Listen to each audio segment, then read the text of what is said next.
always, I don't know about you, but it always does my heart good to see all the kids just scattering everywhere. I just like that image of seeing so many kids heading off to Bible class, and it's just a neat thing, and I always appreciate that. And certainly that's a problem a lot of places wish they had. It's not a problem actually, but it's something a lot of people wish they had going on. And speaking of that kind of, make sure if you're teaching VBS, the VBS material's up here on the front row. So don't get out of here without getting that if you're teaching VBS. So just let you know that. I'll remind you when we do announcements in a little while. In addition Okay. to that comment you made about children, Uh-huh. a very wise lady said to me once that she loved to hear the crying Yes. and out in the audience because a lot of congregations don't have that. So she Yes. would never be annoyed by something like that. That's correct. Yeah, I just, get louder and leave it at that. Right. And the mothers should understand. I've got the microphone and I got a bigger mouth than they do, so we'll take that fight. Amen. No, but seriously, yeah, you're right. The noise in the auditorium, it's a good thing actually. Now, of course, sometimes they need to be taken out, but having the noise in the auditorium is by and large the way it ought to be. So, anyway, okay. We're tonight in Ecclesiastes chapter 10. Before we get started, I'd like to again thank Craig for teaching on Wednesday, and I always appreciate it to have good teachers to come in my place and teach, and I know you appreciate that as well. And I watched the lesson that Craig did to see how well y'all behaved. Most of you got a passing grade. A couple, but no, seriously, it is good, and it also does me good to hear, the comments and just kind of hear what I can hear in the auditorium, and to know what people at home are experiencing, what kind of experience they've got, and so anyway, it's all good, and of course, chapter 9 had a lot of things in it, and so I'm partly impressed that he even got through chapter 9. Because there's a lot in there, like I said. Anyway, we're going to do 2 chapters tonight, but we're going to probably move at a little faster pace than he did, just simply because we're doing 2 chapters tonight. Next week, we're going to do chapter 12, the last chapter of the book, and it's the most famous one. It's the one that brings the conclusion. It's the one that, if you know 2 verses from Ecclesiastes, they're both in chapter 12.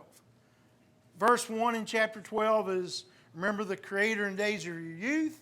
And the last one is 12 verse 13 that says that fear God and keep His commandments is the whole duty of man. Like I say, if you know 2 verses, those are the 2 you probably know out of the book. Well, anyway, chapters 10 and 11. 10, I would say, I guess the best way you could look at it, that 10 and 11 kind of revert back to Proverbs. We've mentioned a couple times that some of the chapters looked a little bit more like Proverbs than anything else. And I would say that again for these 2 chapters because he changes subjects pretty rapidly like the Proverbs. And they are still along the same general theme about such things as wisdom and foolishness and life and death and the meaning of life, and along those same kinds of subjects and thread, and that is what we've got through there. Verse 1, chapter 10. Dead flies make the perfumer's ointment give off a stench, so a little folly outweighs wisdom and honor. Now, you might have some valuable perfume there, but you get a few bugs in it, and it's not very pleasant. What a shame that would be, to have something that would be something prized and valued something that you want to put on your body, then all of a sudden it stinks. You wouldn't want that. That you would want to avoid that, but realizing that that would happen if that happens. So what's the application? Well, the second part of that gives you the application, that a little folly outweighs wisdom and honor.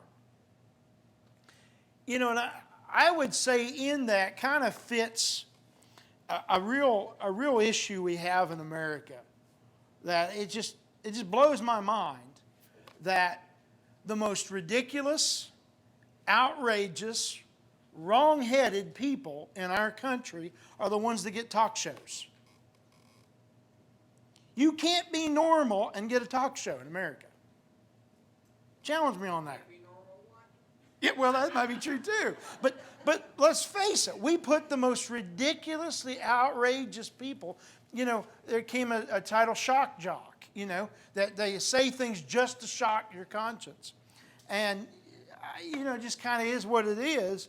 But we do that because outrageous sells. And people want to listen to outrageous. And so because of that, we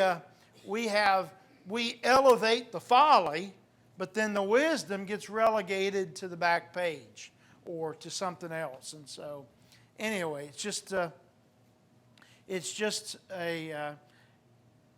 it's kind of the way it is, and it's not the way it should be.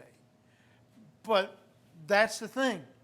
A lot of times we do not get a clear picture of things because we think of just the image that people get. Now, one of the things that we have to deal with when we go on the mission field, like to Costa Rica and places like that, they love American movies and American music.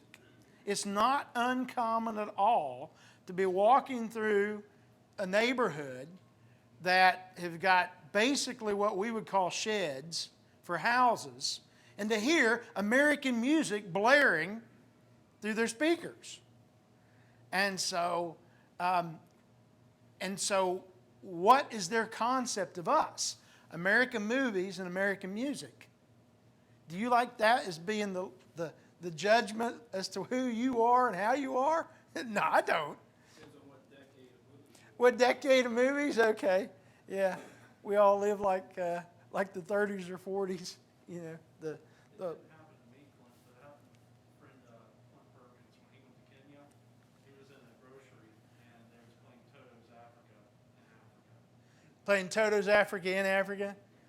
He Yeah. messaged me immediately when it happened, and he thought it was really cool. Yeah, well, I remember being in Brazil, and we were having a prayer for either the bread or the cup and communion. And of course, all the doors are wide open, the windows are wide open, and right in the middle of the prayer, just as loud as you could hear, is the Black Eyed Peas. Tonight's going to be a good night. Their song from that time, like there's somebody's car radio riding down the road.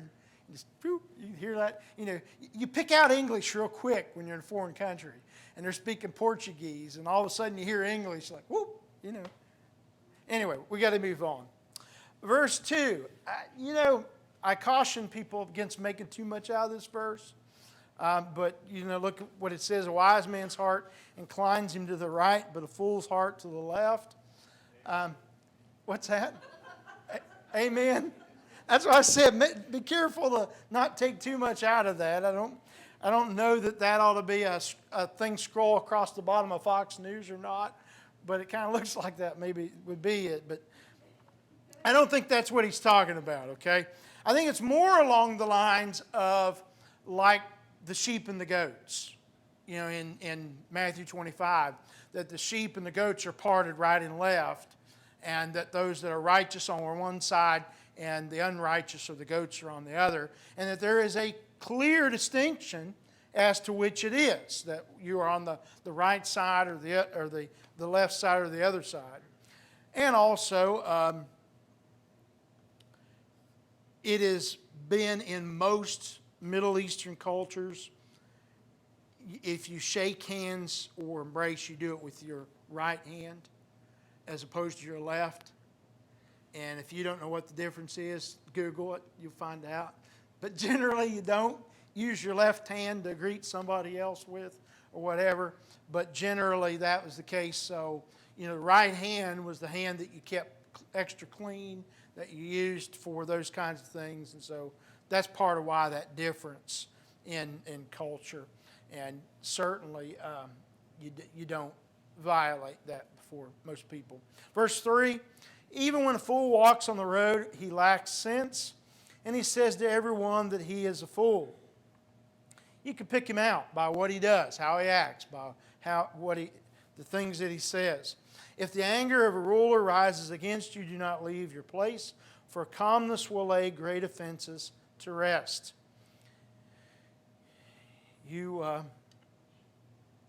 can get yourself in trouble very quickly by angering your ruler, and so, but calmness can go a long ways.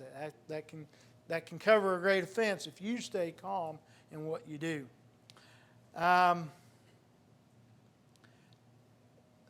Verses 5 and 6, there is an evil I've seen under the sun, as it were an error proceeding from a ruler. Folly is set in many high places, and the rich sit in a low place. I have seen slaves on horses, and princes walking on the ground like slaves. He who digs a pit will fall into it, and a serpent will bite him who breaks through a wall. What's he saying? Well, what he's saying is that not all circumstances are the same. Not everything, if you see somebody riding on a horse, doesn't mean they're the most important one. They might be a slave. They might be a slave that is riding on a horse because they've been allowed to use one. And just because someone's walking on the ground doesn't mean that they're not important. And so he says, I've seen princes on the ground and slaves on a horse. It doesn't make a difference. In 2021, that would say, I've seen insignificant people driving a nice car, and I've seen wealthy or important or significant people walking down the street. Kind of what that amounts to. There's many reasons to be walking down the street. And besides, you don't have a car. There are other reasons why you might be doing that. Or you have an electric car. Or you have an electric car. Or insert whatever brand name vehicle you want to jab somebody about. If you're into that and want to do that, you can give a jab to somebody that they're walking because they drive a. Anyone else have any comments or questions? All right. He says that he who digs a pit will fall into it. If you're digging a pit, and he's not really talking about digging a pit to dig a well or anything like that, but if you're trying to trap somebody in a pit, you're trying to put a deadfall, then you're likely to fall into it yourself. You try to harm somebody else by doing something, it's likely that you're going to end up bringing injury upon yourself, trying to do something nefarious towards somebody else. That if you dig a pit, then you're going to end up being the one. You're going to end up being the one that falls. You're going to end up being the one that gets yourself hurt, and you'll end up doing that. A serpent will bite him who breaks through a wall. Of course, that's somebody breaking a wall for a nefarious purpose. But some of you may be afraid of snakes and not like snakes. But you think about that snakes lived in walls or live in walls, especially in housing like they would have had. And so, tearing down the house or knocking in a wall, you might encounter more in that wall than you want. And so, of course, in a time and place where there would be a lot of mice, another public enemy of a house, but yet the mice draw the snakes, and the snakes keep down the mice. And so, anyway, it is what it is. And so, beware, You might be trying to break someone's wall in, but you might get more than you bargained for in so doing. Verse 9, he who quarries stones is hurt by them, and he who splits logs is endangered by them. And yeah, you can get yourself in a lot of trouble if you're not careful with stones and logs. Verse 11, this is a good piece of wisdom here. If the iron is blunt, and one does not sharpen the edge, he must use more strength. But wisdom helps one to succeed. Now, what's that? An axe, yeah. What is? It's true for an axe and it's true for a knife too. I have a little scar on my finger right here where I was cutting the fishing line off of a lure. And at the moment, my knife was, I wouldn't say it was really dull, but it probably could have stood to be a little sharper. And so I was cutting the fishing line off of the lure and went like that. And I didn't think I went quite to the bone, but I went deep enough that I still got a scar, and it's been 12, 15 years ago. So I kept fishing, just in case you wondered. I think I caught a few that day, but anyway, I washed it off in the creek. It cleaned it. But anyway, I didn't suffer any ill effects. But if it had been sharper, it might not have done that. And the point is, a sharp knife is a safe knife. And you ladies know that, with your kitchen knives. A sharp knife is a safe knife because if it's not sharp, what do you have to do? You have to put more pressure. And when you go to put that pressure, that's when it slips, and that's when it cuts you. A dull knife is more dangerous than a sharp knife. I was using a rotary cutter cutting material Uh-huh. and it was dull, but I thought I could get one more cut out of it. And I pressed down real hard, and it slipped, and I cut my thumbnails completely in two. Ooh, split your thumbnail with a rotary knife, a fabric knife, yeah. And if you'd taken a couple minutes and sharpened it, you wouldn't have done that. And that's the stuff you see in hindsight. But that's what he's saying, that it takes more strength, that if you just take a little time and sharpen up the axe, that it'll do a better job and therefore be a safer tool. And so it's important to do that. Well, then he says that there at the end, but wisdom helps one to succeed. If you use your brain and work smarter, then it will benefit you more than if you try to pound harder with a dull blade. I think Richard had told her 2 or 3 times. Richard had told her to, possibly. That's the way I understood it. Yeah, possibly. They say work smarter, not harder. That's true. And that's very true. You can work smarter, but not harder. If we needed to dig a ditch, I'm sure we could dig a ditch, and we could dig it deep if we needed to. But you go rent a piece of machinery, and if a half a dozen of us worked, we could maybe work all day and dig that ditch. But a piece of machinery, we could rent it in about 2 hours, probably could do a lot more than we could do digging as hard as we wanted all day long.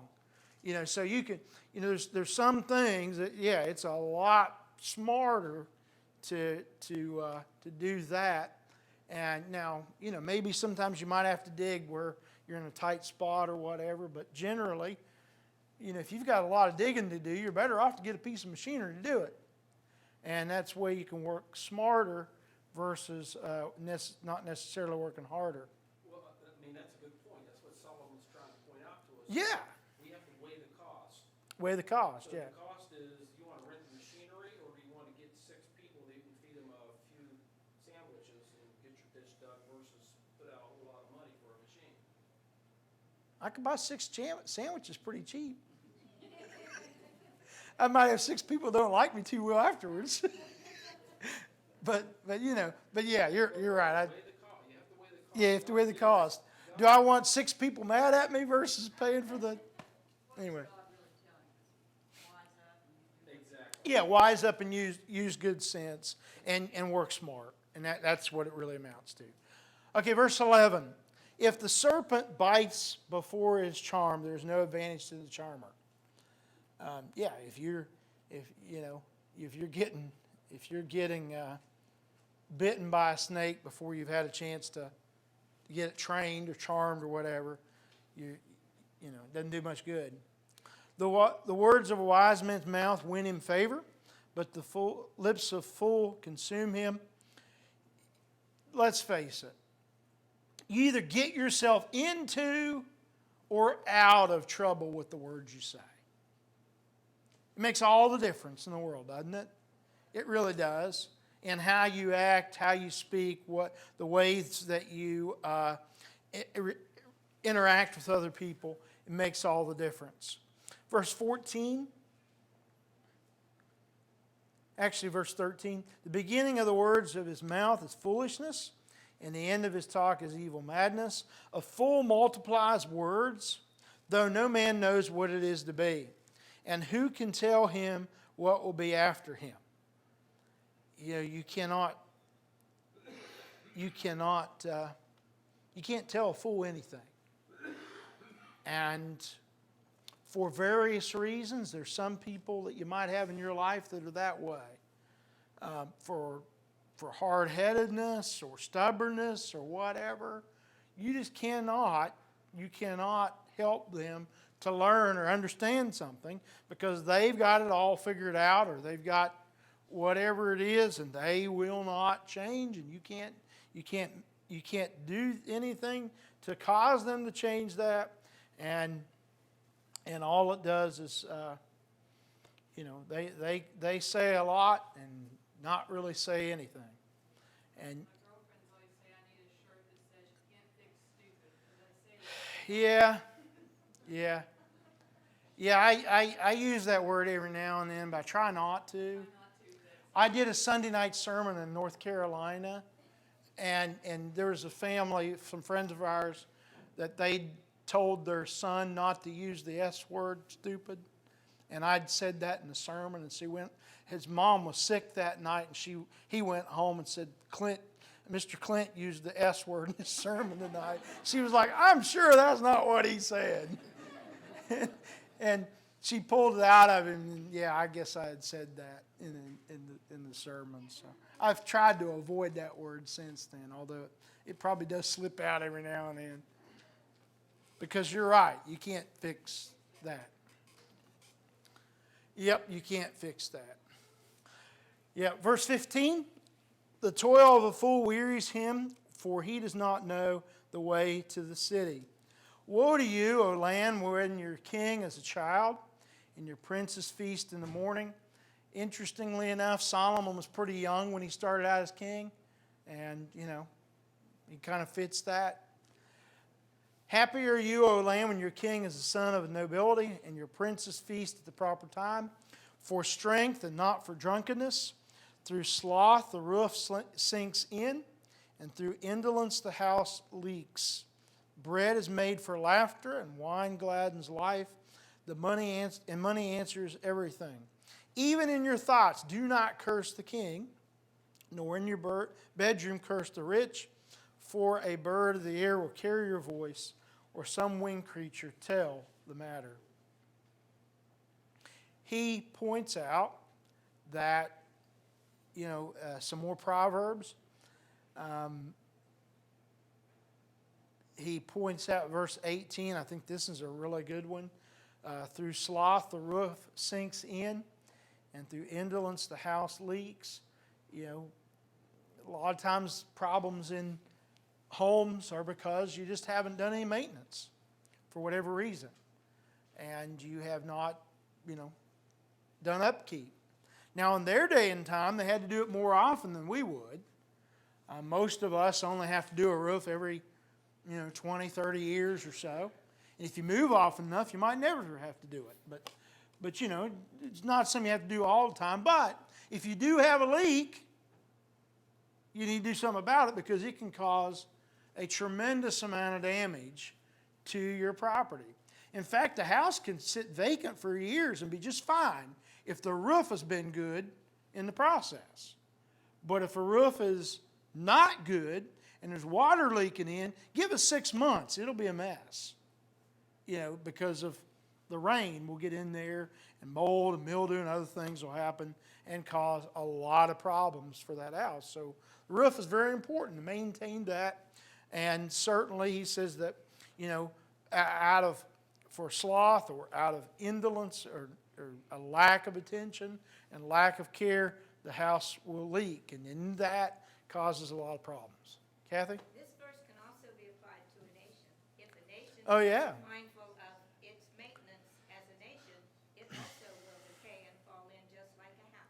Yes, there are multiple applications to many of these things, and applying it to, not only your house, but your life, and as Kathy mentioned, the nation. Yeah, anything that we neglect is not going to stay the way it is. It is going to be a problem. At some point, there's going to be maintenance and other issues that take place. Just like I mentioned at Sunday about church camp. Nothing's really damaged the camp. There's nothing really bad, but it's been sitting empty for about 2 years because of the pandemic. And so in the course of that, little things spring up in the course of that. And so there's things, the maintenance that if we're going to be good stewards of the camp, we need to take care of. We can't let them go on longer term. And so they need to be taken care of, and they are. But those kind of things are important that we get on them before they become big problems. And then eventually you're not able to do what you need to do. And so it's important that we take care of those kind of things because they come up. Any other comments, questions through the end of chapter 10? All right. Last two verses that are very good about saying or thinking something about anyone. Yes. You shouldn't do it. Yeah. The greatest sin is your tongue. Right. And it doesn't matter who you're gossiping to, you shouldn't do it. Right. So when Brian goes to tell you something he shouldn't, you just nip it in the bud, okay? Yeah, you just let him know. Yeah, exactly. But you're right. We shouldn't talk about people in a way, even to our close friends, family, whomever. We should not do that because we don't know when those things could end up coming back against us. And we end up having to backtrack, and we can cause all kinds of harm to people in doing that. Glenn? I had a comment about verse 8, the part that said, he who digs a pit will fall into it. Uh-huh. That certainly could be talking about, in those days, people dug pits for the enemies, that the enemies. Oh, yeah. So it's talking about somebody that doesn't do good sins, he'll dig a hole for his enemy, and he'll fall into it. Yeah, that's very true. They could very well do that. Dig a pit for their enemies. Do it as some kind of safety thing to put around their perimeter or whatever. You put up a trap or a warning system or whatever, and then you end up getting caught up in it. And yeah, it's very possible. And yeah, because you're not paying attention or you don't realize whatever, or you end up getting somebody else caught that you don't want to get caught, like your children or your spouse or somebody. So you want to be very, very careful about those kind of things. Anything else? In the chapter 10, like Janet was saying, I always think those verses, and I picture in my mind former play-by-play announcer Tom Brenneman, Cincinnati Reds. Uh-huh. Because as a broadcaster, the golden rule is you never know when people are listening to you. And of course, last summer he used the profanity on the broadcast and got fired. So I always know you always Yeah. act like you're on the air. You always know when someone's Right. listening to you on the broadcast. Even people around you could hear you, but there's always one person always listening. Yeah. God that's deep into your thoughts. Yeah, it's a broadcaster or a politician or somebody gets caught, they've got a hot mic, and they don't realize it. Well, they probably shouldn't have said that even if there wasn't a hot mic around. And so those are the things. That was inappropriate to say, no matter who was listening or not listening. And so, yeah, there's a great cautionary tale of what to be careful of. And now, everybody in the world. I mean, I don't care to do a poll, but I would say 80+%, if not more, people in this auditorium have a phone with a camera on it that can record anything that's said or done, if you chose to. So, if something was, inappropriate or whatever, there's, 40 people or more that could capture it. And that's the thing. That's what's going on in our world. There's, when something happens and there's not a video of it, you mean there wasn't a video of that? You mean there wasn't somebody with a camera? Yeah, to be on Facebook or whatever. And so, anyway. All right. Chapter 11, we need to get through it. Interesting verse 1, one of the more curious verses in the whole book. Cast your bread upon the waters, for you'll find it after many days. I've thought about that a lot and read different things on it and such. And the best I've been able to come up with, it's kind of like it's like an investment that you put out something and it ends up coming back to you. That in doing that, I don't know that necessarily explains it to answer all my questions to it, but that when we cast out, when we try, when we make an effort, that we'll find a return upon it at some point later on. And like I say, I don't know that necessarily answers all my questions to it, but that's really about the best explanation I have for that verse that I've seen and that I've been able to look at. You can look at the cross references, but they don't really show you much either. And so, anyway, his point, you go out there, you cast it out there, and kind of almost like what some of us say, it might be a day, the day might be too hot, or it's too rainy, or it's too snowy, or windy, or whatever, and we'll say, well, you're not going to get that big buck sitting on the couch, or you're not going to catch that big fish sitting on the couch. You got to be in it to win it. You cannot be sitting at home and expect to get whatever you're looking at. So you got to cast the bread out there. You got to put it out there to have a chance to get a return. Because if you stay at home or you don't make the effort, you won't be rewarded. And so that's the way that I see that. Anybody else have any wisdom they want to throw out at that one? Because I just really, that's about the best I've got on that. Give a portion to 7 or even to 8, for you know not what disaster may happen on the earth. Certainly you want to be generous. You want to give other people help. Someday they may need to help you. And certainly you can do that. If the clouds are full of rain that empty themselves on the earth, if a tree falls to the south or to the north, in the place where the tree falls, there it will lie. He who observes the wind will not sow, and he who regards the clouds will not reap. I think that's an important verse there. That if you're going to plant, you should pay attention to the weather. But if you're so concerned about it, you probably will end up not doing what you're looking to do. If you're so consumed with planting at the right time, you might miss the really good time you could have planted because it's too late and the rains begin or whatever that prohibits you from doing what you should have done. It's important to go ahead and do it. Now, you probably shouldn't plant during a monsoon, but you also should recognize that when you can't expect to get the perfect time at all points.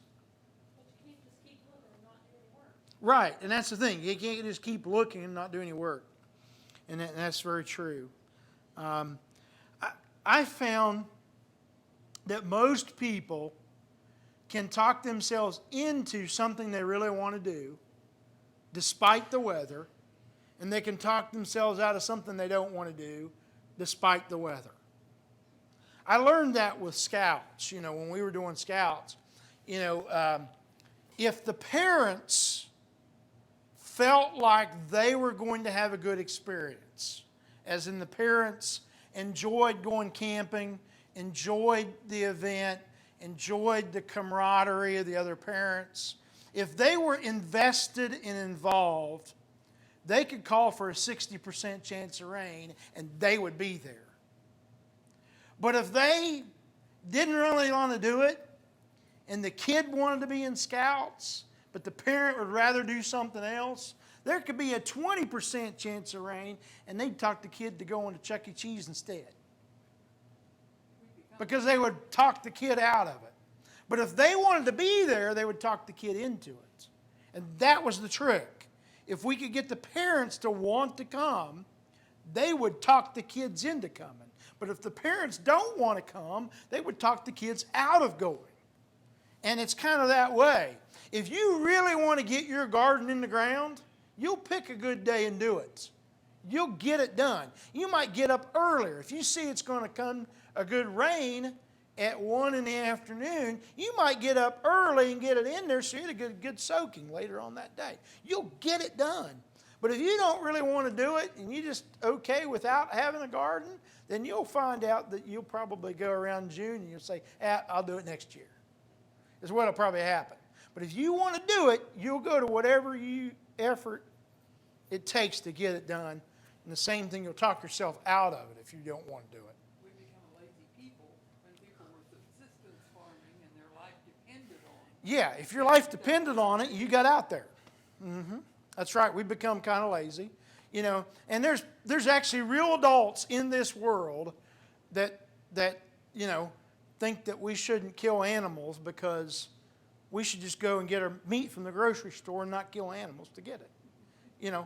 There's really adults that believe that kind of stuff, or they'll think that we don't need farmers. We just use the grocery stores to get all we want. It's just those kind of things. Yeah, we're going back to stupid. But you're right. There'd be people say, we don't need farms because we've got grocery stores. You've got one in every community, and we've got them everywhere you look. We don't need, but that's kind of the foolishness, and hopefully most people don't think that way, but there are people that do, and that's what it really amounts to. But yet, we need to sow, as he says, in the morning you sow your seed, in the evening you would not withhold your hand. For you do not know which will prosper, this or that, or whether alike it will be good. You do these things. You do these things because you got to put it out there. Much like the beginning verse, and I think that supports what we're saying with that. If you want to have tomatoes come July and August and September, you need to plant probably in May or June to be able to get tomatoes later, because you got to make that investment. You either got to plant them by seed, which is kind of tough, or you got to you go get your plants or whatever you do, but you've got to invest in it and work in it, cultivate it, take care of them, sucker them, have a cage or a post or whatever you do to do that, so that at the end you'll get your return on your investment. Now sometimes it doesn't do well. Sometimes it fails miserably. I remember one time I had a big garden in North Carolina, and we got a big rot thing and hit the tomatoes, and I think I had like 40 or 50 plants and got like a half a dozen tomatoes. The yield was not so good that year. I lost miserably on it because of the bad rains we had, and it caused the rotting that we had. You never know. Sometimes you won't get a good return, but most of the time you hopefully do. Yes, you have to take care of your family. You have to take care of your relationships, all those things. Yeah. Last couple things in this chapter is the kids are going to be coming in. In chapter 11, verse 8, so if a person lives many years, let him rejoice in them all, but let him remember that the days of darkness will be many. All that comes is vanity. Rejoice, O young man, in your youth. This fits very well with the next chapter. We'll talk about it more next week. And your heart will cheer you in the days of your youth. Walk in the ways of your heart and the sight of your eyes. But know that all these things God will bring into judgment. God sees it all. God knows it all. God will bring it all into judgment. Okay. thanks we'll take up there to finish out the book next week.